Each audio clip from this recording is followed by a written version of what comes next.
Boa tarde, internautas. Boa tarde, profissionais das engenharias, da agronomia, das geociências, cidadãos e cidadãs que acompanham aqui essa nossa live para se informar sobre essas importantes ações que no nosso sistema tomamos no dia a dia. Quero cumprimentar também nossos colaboradores que estão aí nos acompanhando, em especial os da gerência e assessoria jurídica, que é a área que trata desse tema de hoje. Então, hoje nós voltamos com esse tema salário mínimo profissional, que é um tema de fundamental importância, né, para nós do nosso sistema, e que enxergamos claramente que tinha material para a gente fazer mais um CREA Orienta. Então, hoje a gente está aqui no sexto CREA Orienta, né, com esse tema salário mínimo profissional, denúncias e judicialização. Né. Fixei já aí aqui na tela, né, para a gente acompanhar. Quero aproveitar para cumprimentar aqui os primeiros internautas. Matheus, nosso gerente do jurídico. Fernando Freitas, grande amigo, um abraço. Tiago, Marcos Vinícius, lá de Afogados da Engazeira. SCB Bezerra, eu não, acho que, e a Morim Nath. A Morim é a Natália, nossa assessora jurídica, Rosali, nossa colaboradora, Débora Muniz, Leiliane Lacerda também, sempre aqui, prestigiando. Um abraço a todos vocês. Hoje, como eu iniciei falando aí, vamos novamente falar do salário mínimo profissional para trazer mais algumas informações que não deu tempo para informarmos tudo no primeiro dia. Realmente é um tema que requer muita informação, e eu tenho certeza que os nossos profissionais aí já estão chegando a 50, estamos em 49. Mais um momento aqui no nosso CREA Orienta, né? Essa iniciativa do CREA Pernambuco, pioneira do CREA Pernambuco, onde a gente iria trazer de forma presencial esse projeto, mas com o advento da pandemia, né, da quarentena, a gente trouxe ele via online e está um sucesso, e vamos em frente. Mais uma vez, hoje nós vamos contar com o Maurício Irmão, que é nosso assessor jurídico, né? E vai trazer mais essas informações hoje. E eu vou chamar aqui o Maurício para ele entrar aqui.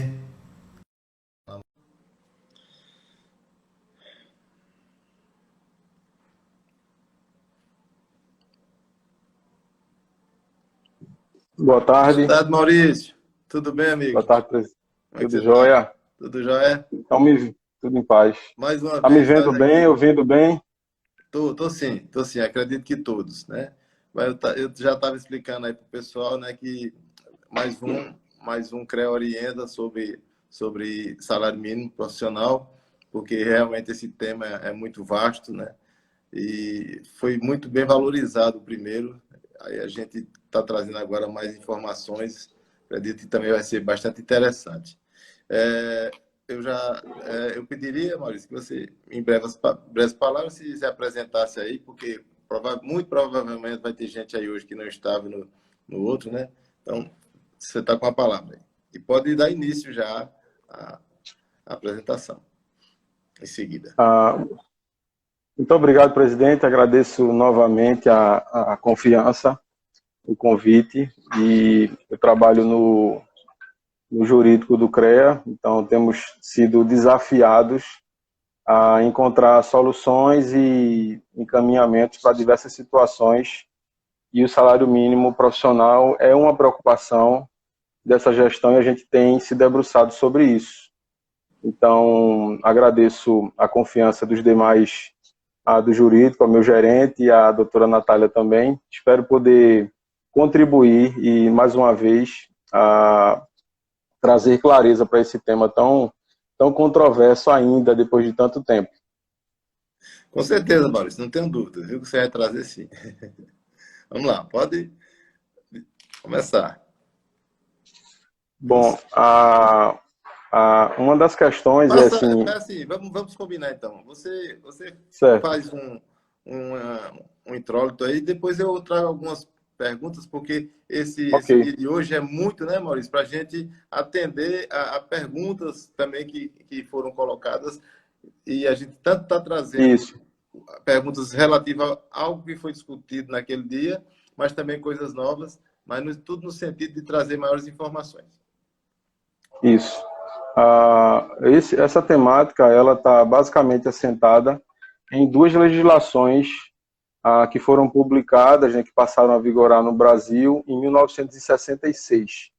A 4.950-A, que foi de abril de 66, e a 5.094, que estabeleceu o sistema Confea-CREA, que foi de dezembro daquele mesmo ano. Então, a primeira lei, a 4.950-A, fixou o salário mínimo profissional, incluindo entre os profissionais de engenharia também os formados nas escolas de engenharia, conforme a lei estabelece, também outras profissões que não fazem parte do nosso sistema, que são os veterinários e os químicos.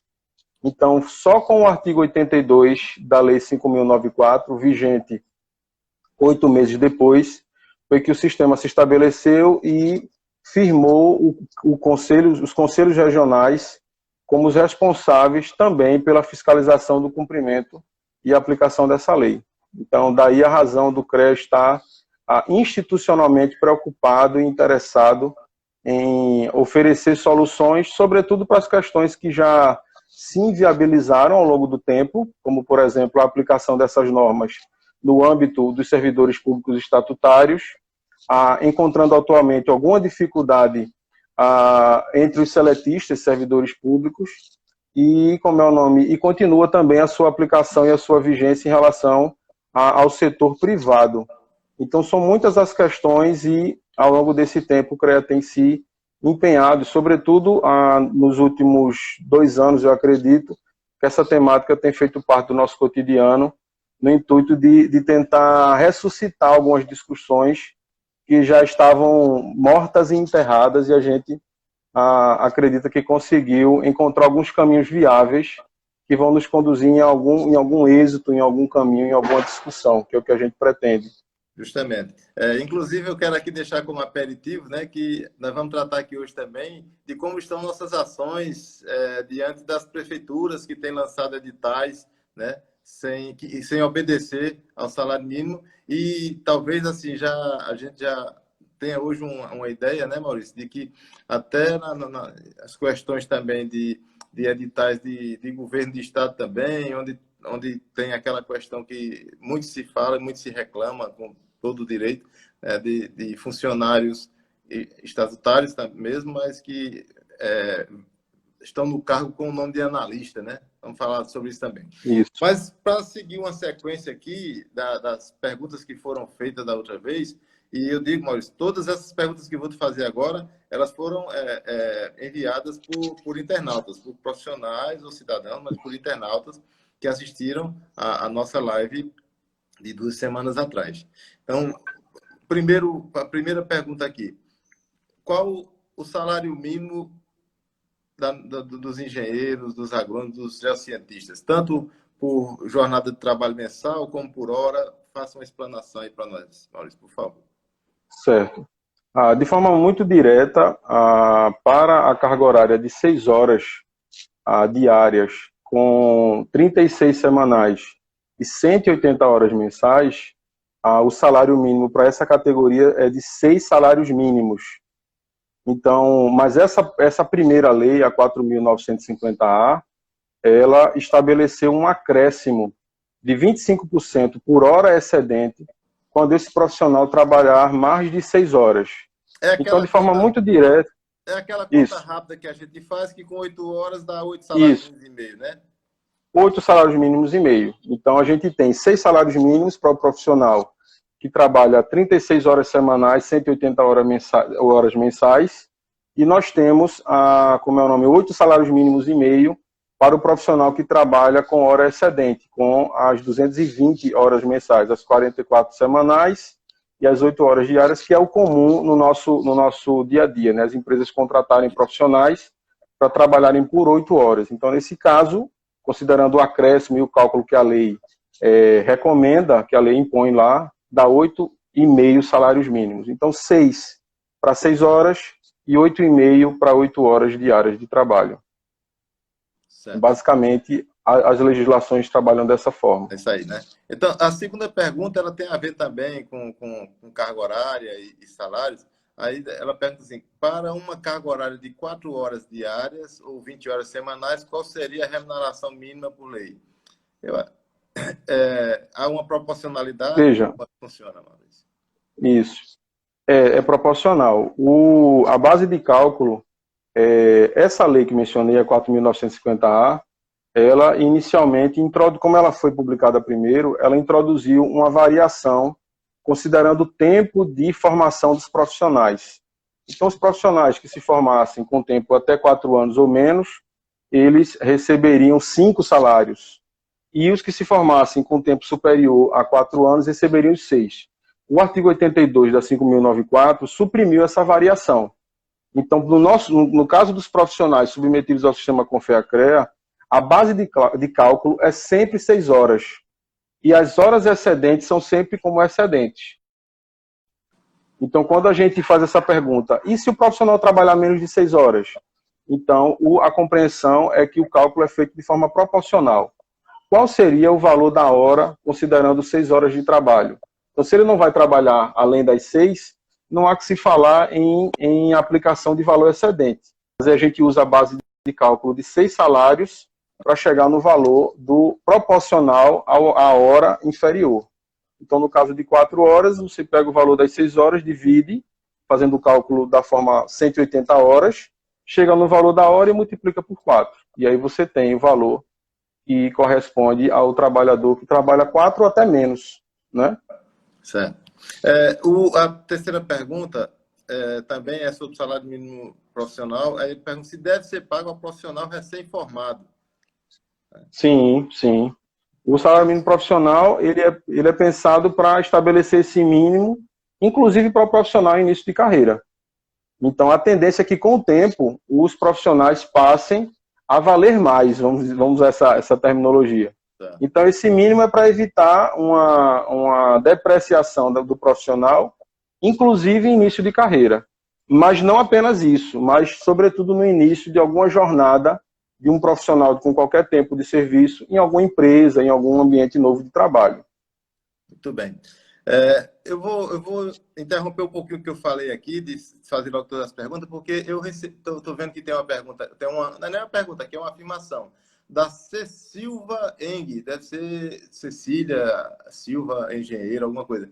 Ela diz assim, mais até, Maurício, para a gente esclarecer, porque muitos profissionais, eles são equivocados em relação a essa questão. Ela bota aqui, pois é, mas o CREA não fiscaliza isso. As empresas pagam o que querem, nós profissionais estamos abandonados pelo nosso conselho de classe. Aí o que eu quero dizer a C. Silva, eu até respondo já, nem vou pedir para você responder, Maurício, é que na realidade, C. Silva, o CREA não é o órgão que deveria e que tem legitimidade para ir, por exemplo, para a justiça, para defender o salário mínimo do profissional. Isso aí é o sindicato. Na realidade, o que o CREA age, e o CREA Pernambuco, e é disso que nós estamos tratando aqui, a gente, de forma muito proativa, a gente entra também nessa briga, vamos dizer assim, mas a gente não pode assumir o papel de sindicato. Isso aí é sindicato. É preciso que se entenda. Viu? Então, o que o CREA está fazendo, institucionalmente, é correto, mas é até onde pode ir. Porque essa questão de como você fala aí, inclusive, de forma bastante clara, isso aí é papel do sindicato, não é do CREA, viu? Mas a gente está contribuindo onde pode e muitos profissionais já nos procuraram e a gente dá orientações. O CREA não pode pegar... Por exemplo, o doutor Maurício é advogado do CREA. Ele não pode entrar com uma ação em favor de um profissional, porque ele é advogado do CREA e, portanto, não pode fazer isso. Agora, o do sindicato, sim, é que pode. Ok? Espero que tenha ficado explicado. Pergunta 4. como aplica essa lei nas prefeituras e empresas privadas que estão com valores menores. Eu acho até que isso tem tudo a ver com o questionamento da Cecília. Né, Isso. doutor Maurício? É recorrente essa dúvida de qual seria a atuação dos sindicatos e a atuação dos conselhos de classe. O CREA, os regionais, eles têm o dever institucional de fiscalizar a aplicação da lei. O papel dos sindicatos, ele tem a ver com ele pode, inclusive, de forma direta, e ele tem a legitimidade de perseguir direitos dos próprios trabalhadores. Então, a nossa discussão, ela é anterior aos direitos do trabalhador. Ela diz respeito à forma como essa lei está sendo aplicada. Então, isso, inclusive, entra nessa questão que o senhor mencionou agora, como isso funciona. Veja, não há nenhum direito formalmente violado de um trabalhador nesse momento. Então, quando o CREA atua institucionalmente dentro de questionando um edital que fixa no seu ato de convocação, no seu certame, um salário inferior ao mínimo profissional, aí o CREA tem legitimidade institucional, porque ele está verificando que a lei que estabelece não está sendo observada de forma correta, segundo o Conselho entende. Então, são dois momentos diferentes. O CREA atua na aplicação da lei e os sindicatos atuam na busca dos direitos individuais e coletivos da sua categoria, dos trabalhadores. Então, são momentos, inclusive processuais, e ambientes judiciais completamente diferentes. A nossa discussão é na seara da Justiça Federal. E a atuação dos sindicatos, normalmente, acontece na seara da Justiça do Trabalho. Nada impede que os CREAs possam ter um poder opinativo, oferecer algum tipo de parecer, caso solicitado, em algum processo específico, em alguma demanda específica para o qual seja requisitado. Mas isso o próprio sindicato também já se coloca para fazer. Mas respondendo a pergunta, só para pontuar o comentário, né? Certo. Como isso funciona, como essas leis se aplicam nas prefeituras e empresas privadas. E aí vai depender do regime de contratação aqui. Aí eu vou inverter. Vou começar pelo privado e já dizendo que, em relação ao ambiente privado, não há nenhuma discussão jurídica sobre a aplicação dessas normas. Então, elas são aplicáveis e é o mínimo estabelecido e não há nenhuma discussão sobre a aplicação no ambiente privado. Mas ela não se aplica à contratação de empresas. Então, ela se aplica à contratação de profissionais. Em relação ao ambiente público, aí você tem duas realidades.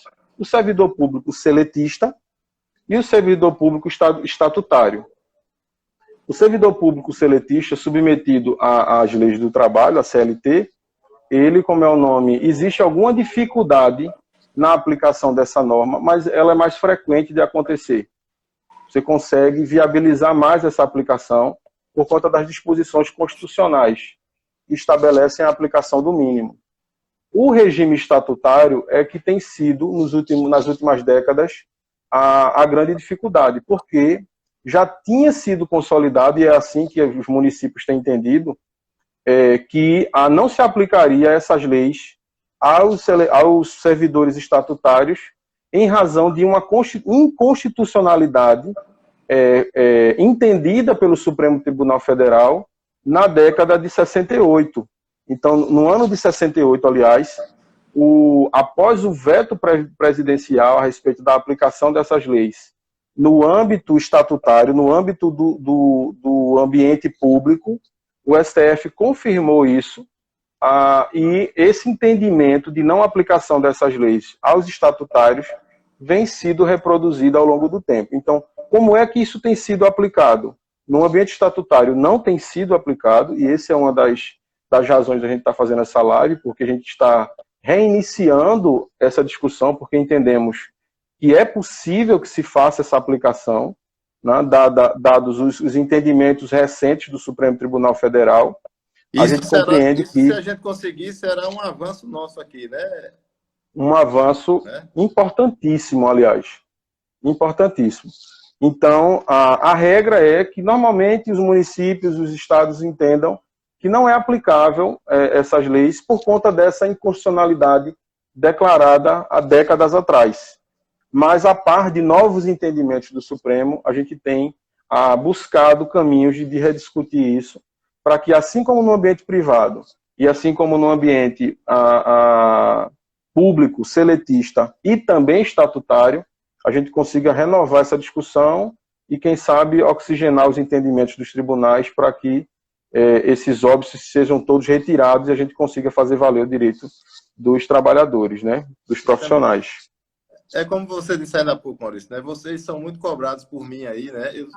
Mas o que os profissionais precisam entender é que o CREA, como autarquia pública, tem que ter muito cuidado naquilo que vai dizer. Então, a gente não pode ficar lardeando, né? Nós não somos sindicato, nós não somos associação. Então, uma associação de profissionais pode falar muito mais, porque as consequências são outras. Mas, para nós, como um conselho de profissão, como uma autarquia pública, a gente tem que ter muito cuidado. É isso que o profissional precisa entender. Então, a gente, depois de muita análise e começar a agir, é que a gente começa a falar. É o contrário. A gente não fala antes para fazer depois. Então, essa ação que nós vamos ver, as várias ações, são 9 prefeituras já, com ações nossas. E agora aqui eu já estou com essa nova demanda para vocês, que essa que você acabou de dizer já foi uma outra, mas tem a nova agora para a gente tratar as questões do cargo, né, quando é de analista exercido por engenheiro, né? Então, assim, é isso que a gente precisa também esclarecer para os nossos profissionais. Então, entendendo que essa daí já está vencida, essa resposta, a gente vai para a quinta. Mas eu quero aqui cumprimentar aqui Roberta Menezes, conselheira, está licenciada, está aí também prestigiando, Zé Carlos Alves, a Marília. Tem uma pergunta da Marília aqui, Marília Marinho.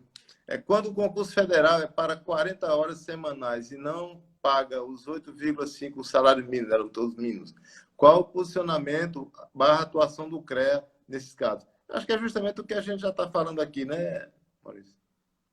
Isso. É isso que a gente está fazendo.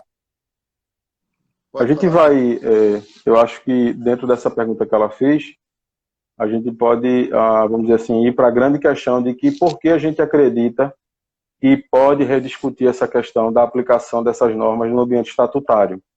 Então, se ela é servidora pública federal no ambiente e o vínculo seria estatutário, seria seletista, né? A grande razão de ter sido declarada a inconstitucionalidade dessa norma em relação aos estatutários especificamente era em razão, o veto presidencial, né, do presidente. Na live anterior a gente mencionou esses aspectos históricos com um pouco mais de detalhes. Mas Castelo Branco entendia o seguinte, que havia uma dupla inconstitucionalidade ali. Você estabelecer um salário, um sistema de atualização salarial que não partisse da iniciativa do executivo e que se atualizasse automaticamente. Então, você criar um salário mínimo profissional vinculado ao mínimo nacional traria essas duas coisas. As atualizações do salário mínimo profissional, toda vez que o salário mínimo nacional fosse atualizado, seria automático. Então, ele entendeu que era inconstitucional essas duas coisas. Que essa atualização fosse automática e que ela não partisse do Poder Executivo, que deveria estudar eventuais aumentos de vencimentos de servidores públicos. Então, essas duas razões foram levadas foi que levou ao veto. O Congresso manteve e isso foi levado à discussão do Supremo Tribunal Federal. O Supremo Tribunal Federal, na época, reconheceu a inconstitucionalidade do veto parcialmente, porque ele apenas considerou a questão da aplicação dessa norma no ambiente privado não foi considerada inconstitucional, embora fosse razão do veto. Então, para o ambiente estatutário, não seria aplicável ao longo do tempo, em razão da automaticidade que se teria o salário dentro desse formato. Ele seria atualizado automaticamente toda vez que o salário mínimo nacional atualizasse. Acontece que a súmula 4, que é a súmula vinculante do Supremo Tribunal Federal, que é mais recente, ela entendeu que o salário mínimo profissional ele pode servir como parâmetro para contratação, no ato da contratação, mas essa vinculação mínima para contratar não seria aplicável na hora de atualizar esse salário. Então, aí você veja, essa automaticidade de atualização ela foi retirada de acordo com a súmula vinculante número 4. Então, a gente entende que a razão do passado que estabelecia que era inconstitucional a aplicação dessa norma, ela foi modificada. Porque agora, esse salário mínimo ele pode servir como mínimo no ato da contratação, já que o STF não entende como sendo inconstitucional a fixação de um mínimo, desde que a atualização seja sempre precedida da iniciativa do Poder Executivo e mediante prévio estudo. Então, essa mobilidade que o salário teria, ela não tem mais por força do entendimento do próprio Supremo Tribunal Federal. Então, a gente passa a ponderar aqui que as razões da inconstitucionalidade pretérita não existem mais. Então, qual seria o óbice agora para que essas normas também se aplicassem ao servidor público estatutário? Essa é a conversa que a gente tá começando. Entende? Então, a gente tem essas razões. E o próprio entendimento posterior do STF tem sido no sentido de reiterar que o salário mínimo profissional pode ser aplicado em diversas realidades, desde que ele não sirva como como um critério para a atualização desse salário. Como um indexador. Como um indexador. Então, na hora de atualizar, a conversa é diferente. Certo. Os 6 salários mínimos são observados na hora de contratar. Então, no ato da contratação, se observa qual é o salário mínimo vigente no ato da contratação e se faz o contrato. Isso é amplamente constitucional e a gente não vê recentemente porque isso não deveria se aplicar também a um ambiente estatutário. Então, acho que a pergunta dela é relevante por isso, porque ela já permite que a gente esclareça qual é a natureza da discussão que a gente quer travar. Certo. A discussão é essa. A inconstitucionalidade foi removida pelo Supremo, que foi quem entendeu que era inconstitucional. Então, como ele muda de entendimento, a gente consegue agora estabelecer outras realidades e tentar favorecer os profissionais a partir desse novo entendimento. Tem outra aqui, o engenheiro trabalhando no mínimo 3 horas pode trabalhar em quantas empresas? Eu não diria que no mínimo 3 horas, né? Trabalhando, não sendo todo o período do dia, né? Pode ser 3 horas, né? Porque quando no mínimo pode ser até mais. Como é que funciona isso, Maurício? E eu acho que você pode aproveitar também aí e falar já da questão do responsável técnico pela empresa, né? Porque são 2 coisas distintas, né? É o RT, o responsável técnico pela empresa, e se for o contratado. Contratado para o serviço, no caso, né? Por favor. Isso. Eu acho que essa pergunta ela surge porque há uma discussão sobre a quantidade de responsabilidades técnicas que um profissional pode desempenhar ao mesmo tempo, em quantas empresas. Então, no passado recente, o CONFEA tinha afirmado o entendimento de que isso seria no máximo de 3. Mas na resolução agora de dezembro de 2019, a 1121 do CONFEA, esse teto ele foi removido. E isso pode dar uma falsa impressão de que o profissional possa se tornar responsável técnico de quantas empresas ele quiser e ele colocar, sei lá, uma quantidade não razoável, onde a própria quantidade deixaria claro que ele não daria conta desse cálculo. Então, inicialmente, em relação ao responsável técnico, o artigo 17 da resolução 1121 de 2019 diz que ele pode ser responsável técnico por mais de uma empresa, mas não mais fixa um teto. Então, essa convenção vai ser feita pelo profissional e pelo contratante, mas sempre a Câmara Especializada poderá verificar a razoabilidade dessa quantidade e verificar se é humanamente possível que ele consiga ser responsável técnico e isso resultar nos desdobramentos usuais do Conselho. Então, a retirada do teto não significa que a coisa pode acontecer solta. A Câmara Especializada ela vai sempre ter a competência de analisar a razoabilidade dessa quantidade de responsabilidades técnicas. Se a situação não é do responsável técnico, que a gente chama de ART, que é o que emite a RT pela empresa, a gente tem a outra realidade que é o do profissional que desempenha algum tipo de atribuição de engenheiro, que é engenheiro, e que desempenha algum tipo de atuação nesse sentido, mas que não é o responsável técnico. Então, se ele teria esse tipo de contratação de 3 horas, então a gente presume, né, que ele não teria esse cargo de forma exclusiva. Então é possível, e aí entra novamente o mesmo raciocínio. Estão as partes aptas a decidirem entre si quantos empregos seriam possíveis. Digamos que ele trabalhe 3 horas, então quantos empregos ele poderia ter? Então tem uma série de outras legislações que precisam ser observadas. Ele poderia trabalhar até 8 horas dia.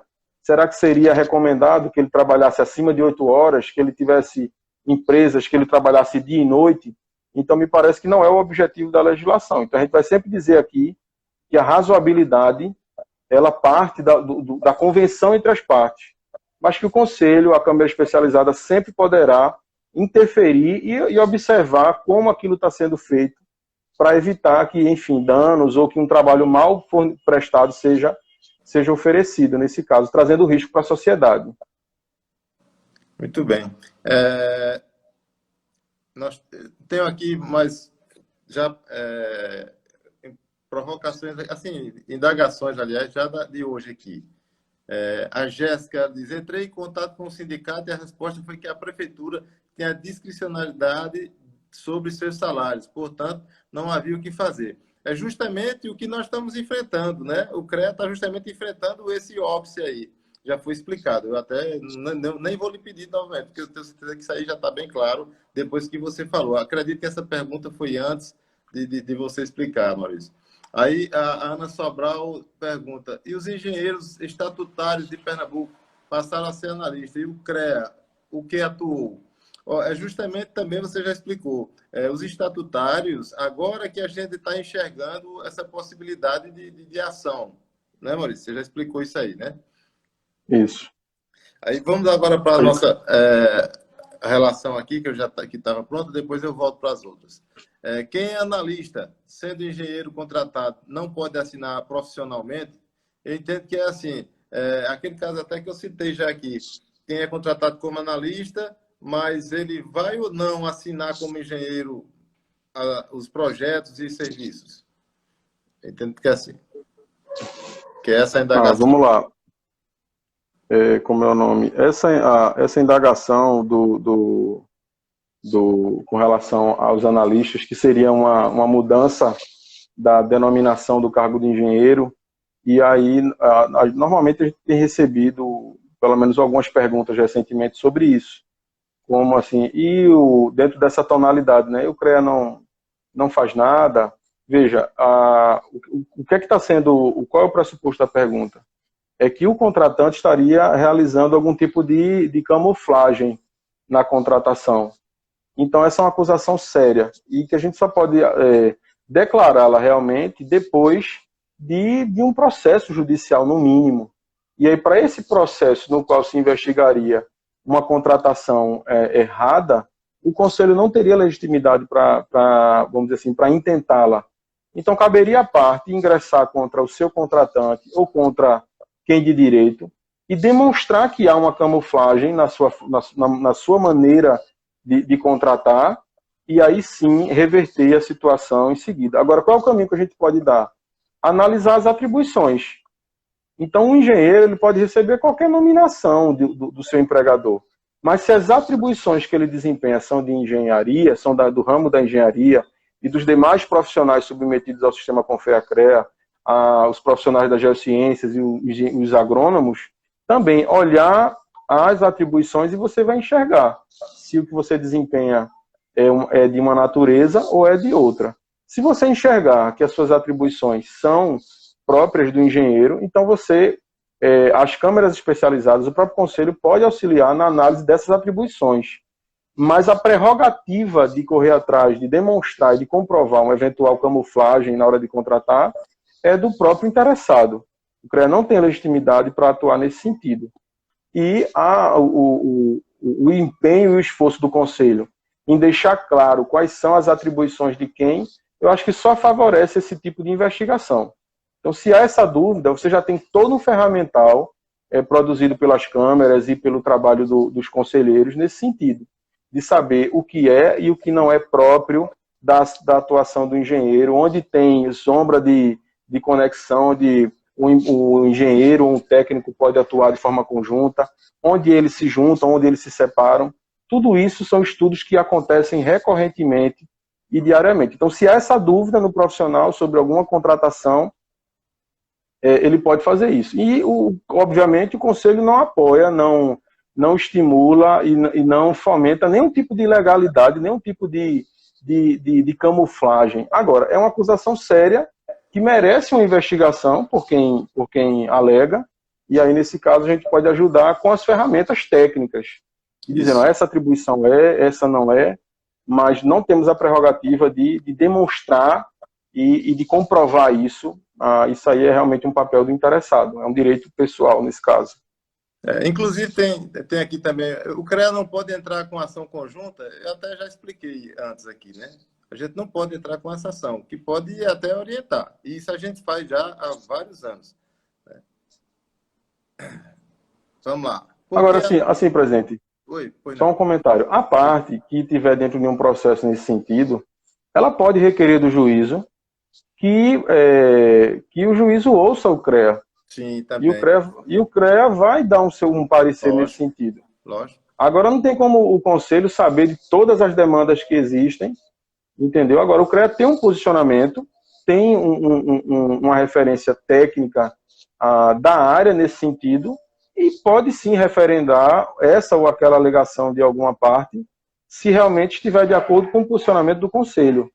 Então, se você está militando em alguma demanda, ou você pretende, você pode sim solicitar ao juízo nos autos do processo, que oficie o Conselho para que ele se manifeste sobre a sua demanda, e o juiz, obviamente, que vai decidir se ele acha que precisa ouvir, se acha que não. Mas, como é o nome? É uma forma da gente entrar numa área que eu acho que já está bem ocupada pelo sindicato, que é o ambiente de atuação do sindicato. Mas nós não nos furtaríamos de atender nesse sentido também, não. E outra, nós estamos fazendo nessa gestão o que não era feito. Então, a gente está aí, como gestor, estamos abrindo caminhos, né? Na realidade é isso. Vamos para a 7ª pergunta aqui. Por que a Lei 4.950-A não se aplica aos estatutários e o que se pode fazer juridicamente contra isso? Eu acredito que isso aqui já está respondido, não está? Teve uma pergunta aí de uma internauta, que eu já aproveitei e já esclareci isso. É isso? Mas simplesmente por conta da mudança de posicionamento, do entendimento do que seria constitucional. Então, de fato, os municípios não têm aplicado, é a regra. Então, quando alguém entra em contato com o Conselho, com a ouvidoria, a resposta que se tem é a resposta oficial, de que não se aplica. Agora, por outro lado, essa live dá a oportunidade da gente dizer que a gente não está satisfeito em relação a isso. Sim. Então, quando um profissional entra em contato com a ouvidoria vai dizer não se aplica porque é inconstitucional em relação aos estatutários. Isso é uma realidade. Isso está estabelecido. O nosso caminho tem sido de desfazer isso, de mudar isso. Mas a gente não pode dizer agora para o profissional que isso já mudou. Lógico. Essa é uma visão nossa que a gente quer levar para o tribunal passar a pensar como a gente pensa. E aí sim a gente poder afirmar com todas as letras para o profissional que consultar o Conselho que os tribunais têm entendido dessa forma, da forma como a gente tem entendido. Mas por hora, se você perguntar hoje à ouvidoria, ela terá que dizer o que é a realidade, que não se aplicam essas leis aos estatutários, porque elas foram consideradas inconstitucionais nesse ambiente, pelo que eu já expliquei aqui, desde que ela foi publicada. Então, o nosso caminho agora é de desfazimento dessa situação, e não de afirmar que a gente já, como o presidente mencionou, né, a gente busca fazer primeiro e fala depois. Então, por enquanto, a gente está replicando o que já é a realidade. A gente, logicamente, a gente recebe muitas queixas, inclusive aqui também, na live, de que não, é como se o CREA não fizesse nada. Não, olha, eu não entendo assim. Lógico que eu sou o presidente e estou muito por dentro do que está acontecendo. Mas, assim, a sensação hoje, não tenho dúvida. Por exemplo, eu tenho aqui uma pergunta aqui do Jovino Júnior. Sou engenheiro agrônomo concursado na Prefeitura de Exu há 8 anos. Cargo horário de 40 horas, ganho apenas 1.614. Alguém pode me ajudar? Jovino, ele fez contato comigo recentemente, através das mídias sociais, e Jovino, o nosso jurídico já tá buscando essa situação sua também. Então, na verdade, é isso, a gente precisa ser demandado também. O que é que está acontecendo? Nós estamos agora acompanhando os editais, mas é importante que sempre que haja alguma discrepância, alguma, eu não vou chamar de ilegalidade, mas quando se sentirem prejudicados, é importante que traga para a gente. E assim, essa coisa de achar que o CREA não faz nada, isso passou, isso é passado. A gente está atento, a gente está muito atento. Agora, precisamos ser demandados também, porque são muitas coisas. É um estado todo com muitas questões aí que envolvem os nossos profissionais. Mas eu não tenho dúvida que a gente avançou bastante. Vamos para a oitava pergunta. Por que o CREA aceita a contratação de engenheiros em concurso público como analistas? Aí bota aqui, engenheiro camuflado. Já se falou Aí a também gente acabou. aí, mas vamos lá. Foi. A gente acabou de falar, né? Primeiro, vou só reiterar. O Conselho de Engenharia não apoia nenhum tipo de ilegalidade, Lógico. nenhum tipo de contratação irregular, nenhum tipo de prejuízo aos seus próprios profissionais a quem o Conselho representa. Mas é uma alegação muito séria você imputar uma camuflagem na hora de contratar para alguém. Então, isso precisa de uma apreciação judicial. Então, se você está entendendo que está sendo prejudicado, que foi contratado da forma errada, que o seu vínculo é A, mas na verdade é B, então o Conselho não tem, como auxiliá-lo na afirmação de que você está realmente debaixo de uma camuflagem, né? Mas a gente pode auxiliar, como eu mencionei agora há pouco, que nós temos um ferramental amplíssimo no estudo das atribuições dos profissionais submetidos ao Conselho, que podem possibilitar a você subsidiar um eventual questionamento e dizer que as suas atribuições, as atribuições que você desempenha, são atribuições próprias de um engenheiro. E aí você ter um ferramental para poder levar essa discussão a cabo. Mas, repito, não temos legitimidade para atuar nesse sentido, embora a gente possa ser consultado e, eventualmente, manifestar a nossa opinião a respeito. Isso. Mas, como é o nome, o CREA não aceita esse tipo de contratação, mas precisa fazer a menção de que alegar ou acusar alguém de praticar, algum órgão público de praticar isso, não seria responsável. Então, a gente recomenda que, se há essa suspeita no profissional, ele trilhe o caminho adequado, que é investigar isso através das atribuições dele e, eventualmente, levar essa discussão a um próximo nível. Então, apenas isso. Ok. Temos aqui a nona, eu gostaria que a gente fosse rápido nela, porque a 10ª pergunta, eu acho que é uma que vai ter muito o que você falar, Maurício. Mas a nona, como realizar denúncias? As denúncias você entra é muito simples, o site do Conselho é muito intuitivo. Você entra no site do Conselho, você vai encontrar uma página lá onde você vai poder contactar a ouvidoria e você vai ter os diversos contatos estão lá. Quando você abre a página do CREA, ele automaticamente aparece uma tela cheia de números, cheia de telefones a quem você pode recorrer e você pode ali deixar a sua dúvida para que a gente consiga mapear a sua situação e eventualmente auxiliá-lo. Então, denúncia basicamente via o site através da ouvidoria. Ok. Cumprimentar aqui, respondendo aqui, o Milton Ramos, lá da beira do Rio, aí já foi nosso fiscal. O Eduardo Jorge também, o inspetor, está aí conosco. O inspetor Heleno Mendes, o nosso conselheiro, coordenador da Câmara de Civil, tanto regional como nacional, Rogério Carvalho, também está aí conosco. Dênio Marcos, fiscal lá de Salgueiro. Luiz Guedes, meu amigo Guedes, há quanto tempo que a gente não se vê? André Lopes, também conselheiro, está licenciado, é candidato aí. Neide é minha vizinha, ela sempre assiste aqui e ela disse que essas lives do CREA aqui, elas não são só para os profissionais, não. Ela disse que tem muita gente da sociedade assistindo e gostando, porque adquire informações até na questão de ajudar na fiscalização também. Um abraço, Neide. Maxwell, fiscal Maxwell. Paula Moura. Abraço, Paula Moura. E o Júnior Juvino. Júnior, já o cumprimentei, falei ainda há pouco aí já na pergunta dele. Então, vamos agora para a 10ª pergunta, Maurício, que eu diria que é a cereja do bolo, né?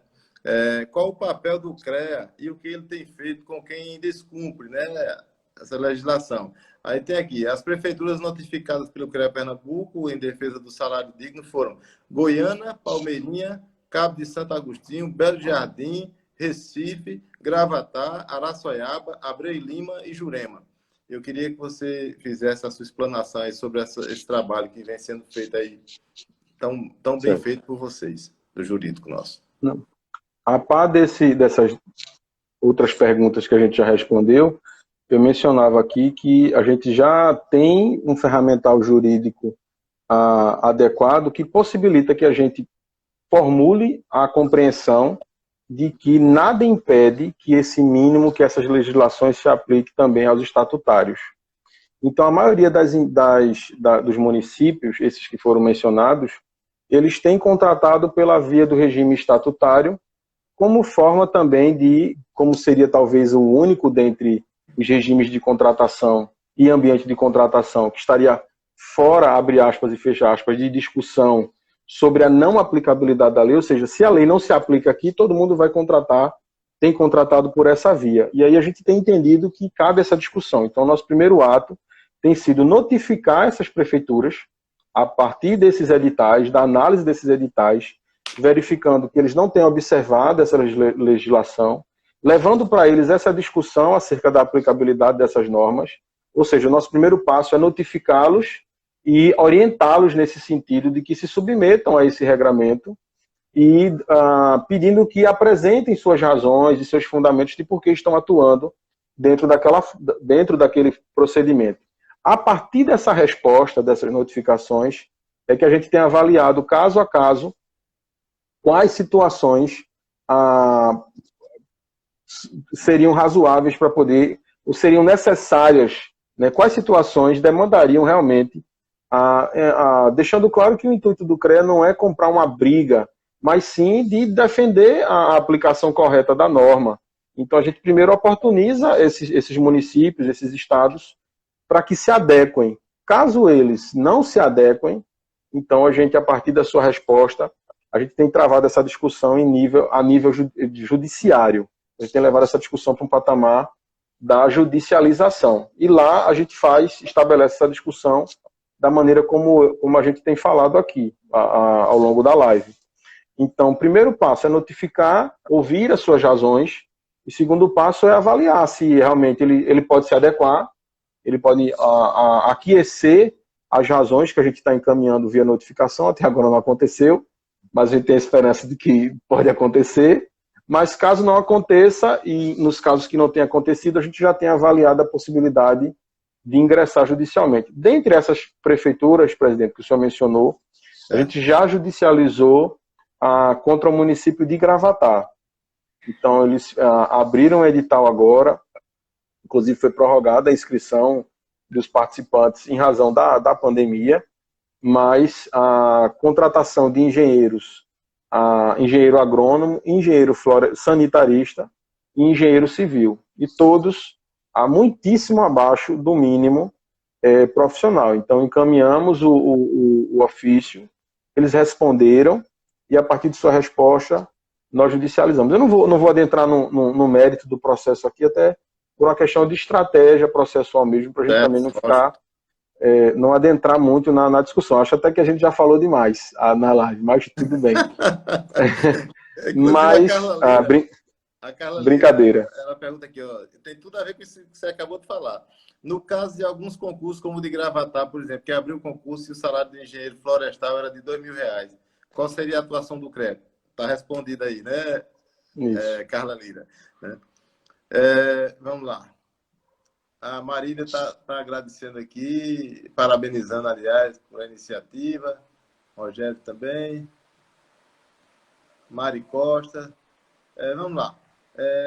Outra questão muito recorrente, Maurício, isso não só daquela live para cá, mas sempre, porque o CONFEA não define o piso da categoria em reais, ao invés de vincular ao salário mínimo? Eu acho que essa pergunta tem a ver com o pensamento do que seria uma forma de resolver esse problema da aplicação do salário mínimo profissional. Então, eu posso começar respondendo a pergunta dizendo o seguinte: ainda que o CONFEA fizesse isso, não resolveria, né? Porque o CONFEA legisla através de resolução. Então, essa matéria relacionada a salário mínimo, ela está vinculada à reserva de lei. Então, apenas leis próprias, o CONFEA não poderia legislar nesse sentido, e tem alguns conselhos até, eu não vou mencioná-los aqui, mas alguns conselhos que fixam o seu mínimo profissional através de resolução.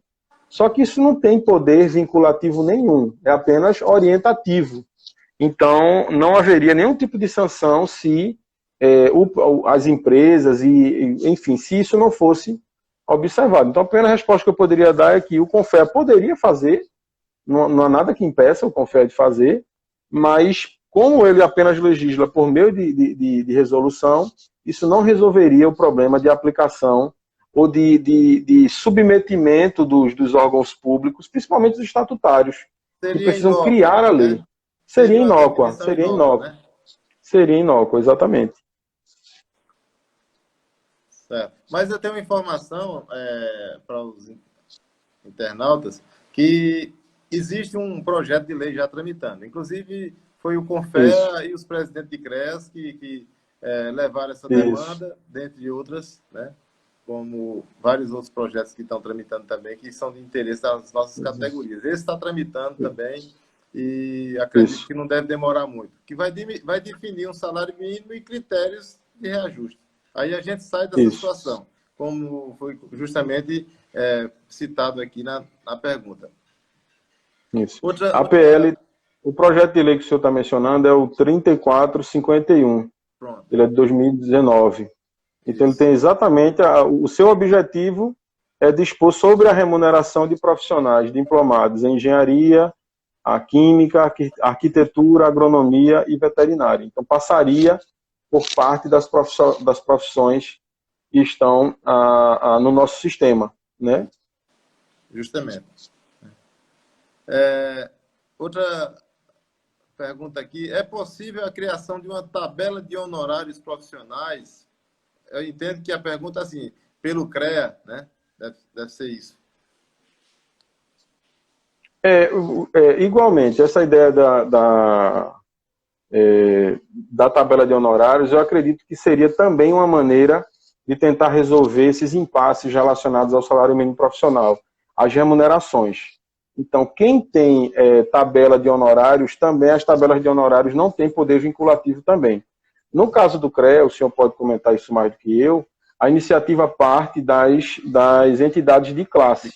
É como no regimento está estabelecido. Mas, né, nesse caso, o senhor pode até comentar mais do que eu nesse sentido, mas também não resolveria.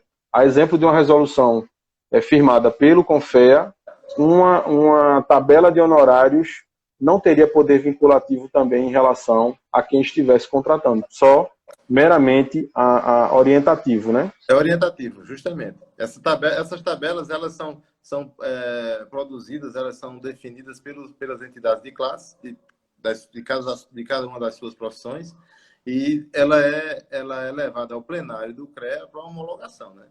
Mas não é o CREA que elabora essas tabelas. Então, assim, tem CREA que tem de várias áreas de atuação, tem outros que não têm, outros que têm poucas. Então, assim, depende das entidades de classe. E o CREA, o plenário do CREA, não é nem a presidência, é o plenário do CREA, é quem analisa e homologa essas tabelas. Exato. Maurício, temos mais 4 minutos para terminar o nosso tempo aqui. Eu entendo que a gente cumpriu aqui a nossa... A tabela, vou falar de tabela também aqui, mas assim... Mas, justamente, aproveito o momento para pedir aos profissionais que fiquem mais atentos, cobrem mais da gente. Essa participação de vocês é muito importante, não só aqui na live, é quando reclamam também, é quando cobram, quando criticam, porque é aí que nos traz o despertar cada dia mais e em áreas que não se atuava antes, né? Então, assim, como eu disse há pouco, essas ações que nós estamos agora entrando com elas aí, elas são novidades, não na questão só do edital, mas na forma de como tentar um êxito, né, com mais chances, com maiores chances, né, Maurício? Eu diria que é assim. Eu faço a sua despedida aí, seus agradecimentos, e depois eu faço o mesmo para a gente encerrar. Certo. Eu estou sendo advertido aqui por Matheus, doutor Matheus Gouveia, o meu gerente jurídico do Conselho, que há muitas dúvidas nos comentários sobre essa questão da atualização do salário mínimo. Então, deixa eu só esclarecer rapidamente. Seja rápido, que só tem 1 minuto. O mínimo ele é para o ato da contratação e ele não se atualiza automaticamente. É isso. É para o ato da contratação e não se atualiza de forma automática. Agradeço novamente a oportunidade e até a Maurício, próxima. mais uma vez, muito obrigado. Fiquei muito satisfeito. E os internautas também mandem seus feedbacks. Se for preciso, a gente volta com esse tema novamente. Mas eu acredito que agora a gente deu uma balizada boa. E eu quero agradecer a vocês todos pela participação. Nós tivemos aqui de 90, ou foi mais de 90 internautas aí concomitantes, né? É um sucesso, o CREA orienta. E esse aqui é o nosso papel, é orientar vocês. Um forte abraço a todos, obrigado a todos aí da estrutura também que colaboraram diretamente com esse trabalho. Um forte abraço, até a próxima, se Deus quiser. Um grande abraço, até a próxima.